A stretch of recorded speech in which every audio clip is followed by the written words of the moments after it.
Hello, everybody, and thank you so much for tuning in. I am so excited to be joined by CFL Deputy Editor Kristina Costabile. How are you doing today? I'm doing so great. I'm also so excited to be here. So just so you know. Don't be. I got like 15 views max, but I appreciate 15. 15 is good. 15 more than I had before. So exactly. Yeah, let's get right into it. Basically, the reason I reached out to you is, I want to learn a little bit more about you, learn about your experience with the media, and just kind of, learn how you got to where you got to. So, sports media was not necessarily your first industry of choice, as you attended nursing school in 2012 and then ended up switching into journalism. Where did that kind of realization come from, that journalism in the media was the career path for you? Yeah, so I had no idea at first. I thought, like, I'm going to be a nurse. I'm going to work in healthcare. I'm going to love it. I was always, I'm not going to say super nerdy. That sounds bad. I love science.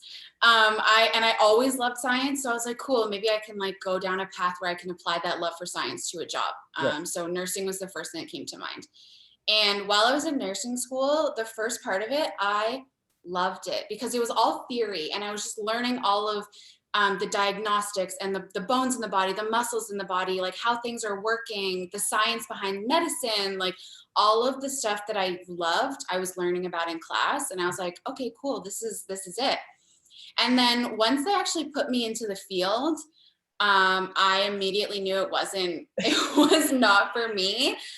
It takes a very, very special kind of person to be able to do that. And I think we've all been really recognizing that in the last year with all of our frontline healthcare workers. But I was just like, this is not what I thought it was going to be. And as an 18-year-old trying to, not to be dramatic, but like that person's life is in your hands. And I just felt like it was just not the right space. So I didn't finish my nursing school, but I ended up dropping out and was like, okay, what am I going to do? Like, I need to figure out what I'm going to do. And I always loved sports. I grew up in a household my brothers played hockey. I didn't because I cannot and could not skate. I know, I'm a terrible Canadian. It's a rite of passage for a Canadian. I know. I cannot skate. Maybe I'll learn one day, but it never happened. You got to get the pylon and just kind of creep along. That's what I would always do. I'd be like, where are the push bars at? Like, I need that to help me. You need training wheels for skates. Yes, 1,000%. Or like, those like ski poles when you're skiing? I just need those to like push me along. So I never played, but I was always at the rink when my brothers were playing. I did play soccer when I was very young, but I never pursued it. But sports were always on in our television. It was hockey, football. We were a big and still are a big NASCAR family. My brother's drag race. So I was watching drag racing. I was going to hockey games in the Hamilton area, or I'd come to Leaf games. Like, we were just massive sports fans. So I was like, how can I put my sports love, and I knew that I was good at writing. So I was like, what can I do to combine those two things? And so I thought, okay, maybe I'll do this journalism thing. And I had no clue what it was. I was just kind of going into it blind and was like, all right, I'm going to apply for journalism school and see where it takes me. If I can take my love for social media, because I was like, okay, I guess they do some like tweeting and like sometimes they're on TV, and also people write, and my love of sports into one position, then I'll go and do that. So I joined journalism school, and a couple of years later, here I am. You kind of started to make a name for yourself within the Hamilton hockey scene, covering the Red Wings there and the Greater Ontario Hockey League. You kind of mentioned it before, but was hockey the sport you always kind of saw yourself covering? Yeah. And I loved it so much because I loved hockey. My brothers played it, obviously, I mentioned, and we always watched it. And I was good at covering it. I understood the ins and outs of the game. And I was like, cool, this is what I'm going to do. And so while I was in school, I knew, because I went to school in Hamilton. So I was like, amazing. There's like a really good hockey scene here. Like, let me try to get my foot in the door by doing all these like internships where I can, to get some experience. So I worked for the Hamilton Bulldogs on a million different things. I worked in the GOJHL. I covered the OHL, the AHL, like every single thing I possibly could. I did, and I was like, cool, I want to get to the Toronto Maple Leafs. That was my goal, which I ended up doing that, but that was the original goal. Right. And then I decided that I wanted to diversify my portfolio, because I was like, ooh, I am kind of only being the hockey girl and I wanted to be the sports girl. So I started trying to cover football, and the Ticats are like, sorry, we don't allow like first year students to like interview athletes. I'm like, all right, cool, no problem. So I was like, what's the next best thing? So I was like, okay, the CJFL. Yep. So I was like, let me cover. I reached out to the Hamilton Hurricanes and said, hey, I have these skills. I think I could help your team grow a digital presence. Mhm. And they were like, yeah, absolutely, let's do it. And that was my first taste of actually covering football. And I fell in love and was like, okay, this is the path that I want to go on. And then I was like, cool, how am I going to get to the CFL? Because that had changed my goal from like, how can I get to the NHL to how can I get to the CFL? Right. And then I ended up doing that as well, obviously. What did your time with the Hamilton Bulldogs teach you? So many things. So when I first started with the Bulldogs, I initially wanted to be on the broadcast side of things, Mhm. but I knew that in order to do that as like a little intern, you have to work your way up. Obviously, it's like that with Oh, yeah. most positions anyway. So I thought, how can I get in the building? That's all I want to do. Get in the building so I can start having conversations with the people that can help me get to my goal. So I started as a camera operator. I was behind the camera during game days, and I would be on the glass, either doing that one. I would control like the cameras up top that like follow the play. I also controlled the replay on the jumbotron. So that's all I did. I was there on game days, and I started having conversations with people who were on the more broadcast side. So Mhm. I one day asked, I was just like, hey, like, can I go out and cover this new event that the Bulldogs are doing? They're doing some community event. I'm like, can I just go cover it for you guys? I can do everything. I can edit, I can shoot, I can interview, I can do all of this stuff. Can I just try? And they're like, okay, no problem. And they ended up liking it enough that they played my video pregame on the Jumbotron. So like my voice was like booming in the arena, which was so weird, but also It's like, so weird seeing yourself. it's so weird. Especially at that point, I had done like nothing really to that magnitude. So I was like, oh, what? That's my voice. Yeah. And then from there, because I had those conversations and did those things, I kind of built up relationships with other sides of the business of the Bulldogs. And I ended up doing almost everything you possibly can to cover them. I was on their radio broadcast as their sideline reporter for a year. I kind of transitioned back onto Cable 14 in Hamilton. I had my own segment during Bulldogs games where I just talked about junior hockey through like a full intermission. I tried to do as much as I could while I was there. And Mhm. I learned so many different aspects of what goes into a live sporting event, from the broadcast, from the RoboCam, from the replay system, like everything. So I kind of knew all the ins and outs. So I can take that and apply it to now, even when I'm looking at stuff that we're going to be doing for game day as well. Yeah, absolutely. And you kind of touched on it there, but you kind of really believe that the experience that you gained, behind the camera really helped you in front of it. Definitely, because you kind of have a better understanding of what those people are doing and what they're looking for. Mhm. So then you can kind of tailor what you're doing in front of the camera to make sense for whatever program you're on. Like my two examples are like AM 900 CHML, which was the radio station I was on, has a different audience and like a different voice than Cable 14 would. So it kind of helped me understand, because I was behind the scenes of both of those, how I could tailor my performance to each of those markets. Transitioning more towards the written word, you took a intern position with The Score and kind of working in their newsroom there, obviously publishing news and updates and all that kind of stuff. Did that experience there help you in the role that you're in now? 1,000%. I think that was the role that probably prepared me the most for Mhm. the role that I'm in now. While I was there, I covered a little bit of CFL. I also covered like miscellaneous things, like a hot dog eating contest. That was hilarious. I know.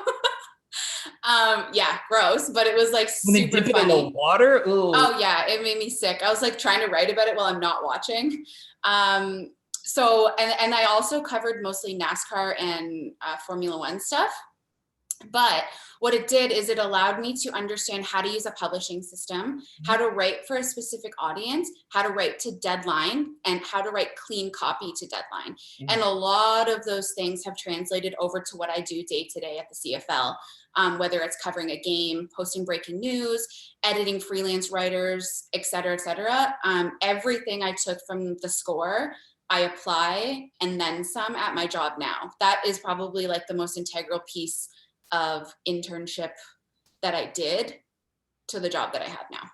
You kind of touched on your role with the CFL, but you're really a true success story when it comes to, climbing the corporate ladder within the sports media industry. You started there in 2016 as a junior editor. You then graduated to a content coordinator in 2017. And 3 years later, just 3 years later, you're the deputy editor of the CFL.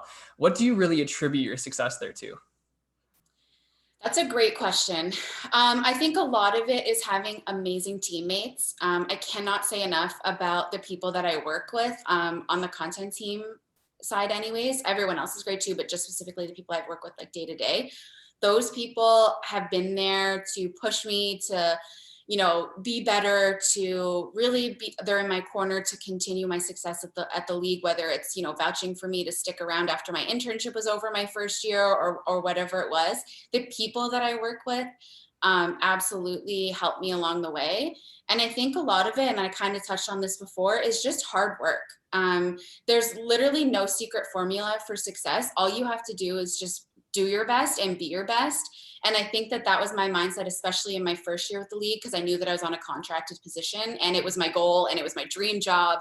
And I just wanted to make sure that I was invaluable and that they could not let me go. So I worked super, super, super hard. I was always the one who, the stupid cliche, 110%. Yeah. Yeah, the cliches. First one in, last one out. 1,000%. And I just wanted to make sure that they knew that I was as passionate about the league and my job as possible so that I was able to stick around. And I also think absorbing information. My role has really kind of shifted and changed over the years as well as I've gotten kind of like up the ranks, if you want to say. And just being able to absorb and be adaptable is another thing too. And just to kind of take whatever is put on your plate and do, again, the best you possibly can to make yourself invaluable so they cannot afford to lose you. I've been told a lot kind of coming up through the sports media industry and connecting with a lot of people like yourself. Really, if you want to be successful, the goal is to be a sponge. In every environment you're in, learn something, take something out of it. And I've had a lot of people in my corner. I'm really lucky to be in contact with Matthew Shinetti, obviously Shooter Shinetti from the CFL. Yeah. He's been tremendous help throughout me, especially during this weird year, trying to, not get discouraged and keep your hopes up. But did you have anybody who you kind of looked up to as like a mentor or anybody who really helped you along the way? So strangely enough, no. I grew up in a really, really, really, really small town. And I didn't really know anybody. It was like difficult for me to be like, hey, this person who lives in Toronto, do you want to grab coffee so we can connect? Because at this point, like no one really used Zoom. And I couldn't get to Toronto enough to like have these conversations with these people.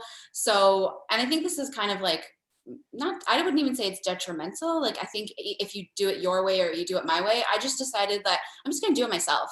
I'm going to have people that I talk to along the way who maybe I make connections with, people who I look up to. Absolutely. But I never really reached out to people to ask like for advice.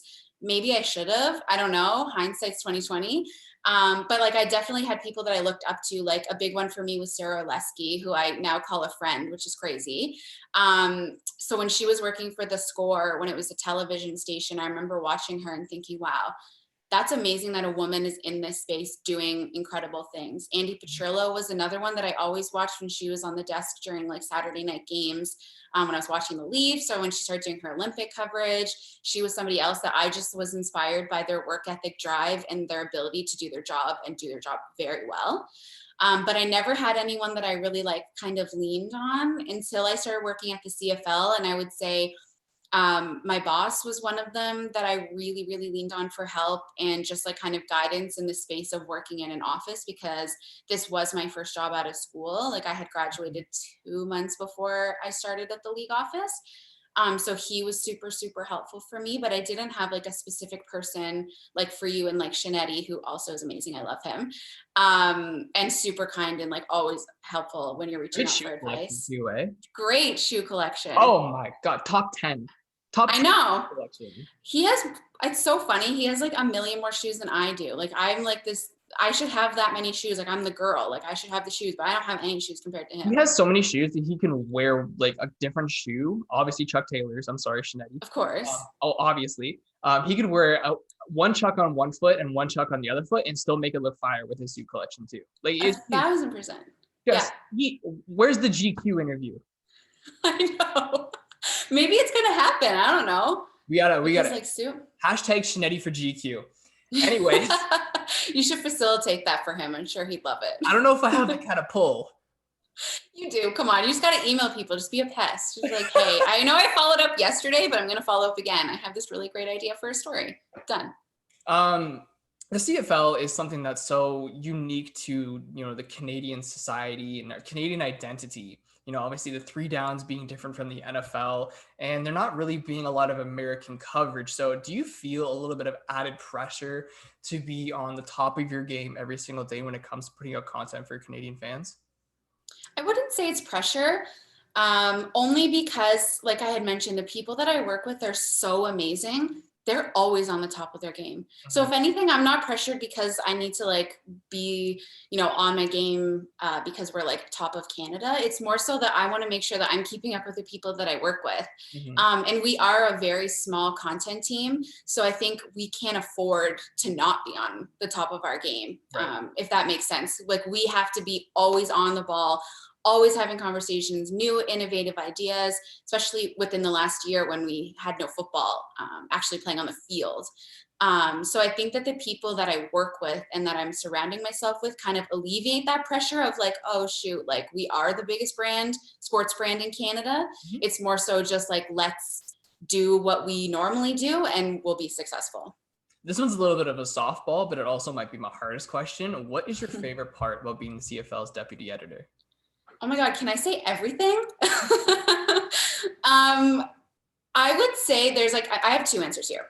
One is I love how our league is so big, but it's really so small at the same time. The interaction with the fans, between myself and the fans, between the players and the fan, the teams and the fan, like we're all, it feels like, as cliche as it sounds, a big family.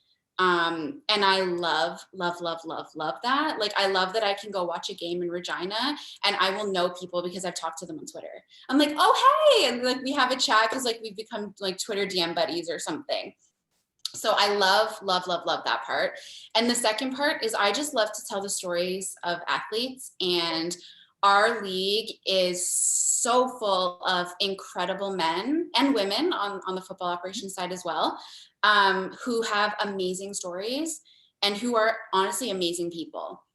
So telling their stories and sharing their stories with everyone else is super, fulfilling for me, because I love that part of, I love telling like this person won the game, but there's just something special about a human interest story where it gets you to know that person on a more personal level, like the guys without the helmets. Those are my favorite types of stories to tell. And I love that I'm involved in those conversations, whether it's myself writing them, pitching an idea for our podcast, maybe it's an idea for a video series where we can just showcase the incredible athletic talent that we have in our league, but also the incredible men that are there as well. Yeah, I completely agree with you. I mean, it's one thing to, say, this person put up this many stats in a year, but it's also another thing to, who is this person? What background does he come from? What was, his hometown like? Where did he go to college? What was that experience like? So I definitely resonate with that on that one, but you kind of touched on it in your previous answer. Obviously the COVID-19 pandemic still poking its ugly head out, but how did that really affect your role for the past almost calendar year now? Yeah, so I don't think it changed my role necessarily too much, but it absolutely changed the way I thought about content, because we had to become super creative with how we're telling our stories when there's no football to look forward to. There was no combines to cover. There was no kickoff there, you know what I mean? And for a while it was like, okay, how can we really continue to stay relevant and to still share the news and to share the stories that we were just talking about with our fans while there's no current football happening. So I think that was a challenge, but it was a really, really exciting challenge for the content team that I work on to kind of figure out different ways that we can still be, relevant. Whether it was, now we're having the Grey Cup portal, so we can look back and watch old Grey Cups, which is amazing. Different stories that we're telling on the podcast, a different kind of outlook on a weekly column that our freelance writer writes. It was more so just like getting super, super creative, because we both know this, like sports are an escape. And I think that people were struggling, myself included, when we didn't have sports happening, and everyone said to stay home and there's so much uncertainty. And to have that little bit of normalcy where you can escape to watch an old Grey Cup or to read an article on .ca or whatever it may be. We saw this with all the other leagues as well. People were so excited for them to come back. So we were just trying really hard to make sure that our fans felt that way from us as well. So that we were like, here's some content to get you through so that you can escape for at least even 30 minutes just to like focus on something else. Yeah, I could only watch Tiger King so many times before it was like, I need some sports. I can't do this anymore. But I think the real crime for the pandemic was that there was no Labor Day Classic games. I mean, from my time in Hamilton, you kind of touched on it, but football is like a religion in some of these places. Yeah. They live and breathe their team, and the fact that there was no Labor Day Classic, like for a lot of people, that's their Christmas. So it was really, really unfortunate to, not have those games and not have that Toronto-Hamilton rivalry that so many people look forward to every single year. But transitioning away from the CFL, you actually took on a new role within our city. Congratulations. Thank you so much. What will you be doing there? Yeah, so I am going to be writing content for them, specifically sponsored content. I actually just published my first piece. It should be up today or tomorrow. So I'm just going to be working more so on their brand side of things. Writing like this week was about Starbucks. I know you'll have to read it. What's your go-to drink at Starbucks? Yeah. Okay, so I always do venti iced coffee, coconut milk, and 2 pumps of sugar-free vanilla syrup. Always. Ooh. Yeah, so good. I usually just go Diesel Rocket. Excuse me, what is that? It's 3 shots of espresso and black coffee. So you're just going to be wired for your whole life and never sleep? I mean, that's before like the lifts. That's before the workout. But like. Oh, okay. So it's like your pre. I got it. Yeah. Like a good Diesel Rocket. I've never heard it called Diesel Rocket. that was what when I was playing lacrosse, we would every time we came into town for away games, we're like, all right, where's the Starbucks? We need Diesel Rockets. So funny. I love it. Getting back on track. Sorry. Are there any other areas of the media that you kind of want to enter or like dip your toe into? I don't know. I feel like I've kind of done everything. Like I've done the broadcasting, I've done digital, I've done writing. The only thing I haven't done is like print newspapers, but unfortunately those are not really super prominent. Yeah. At this moment, I don't know what I would want to dive into. I think at some point I'd love to like get into podcasting because as you can tell, I talk a lot. And I think it's fun.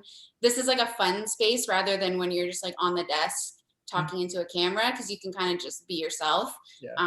And just talk to someone like a friend. I think the podcasting space would be really cool to get into.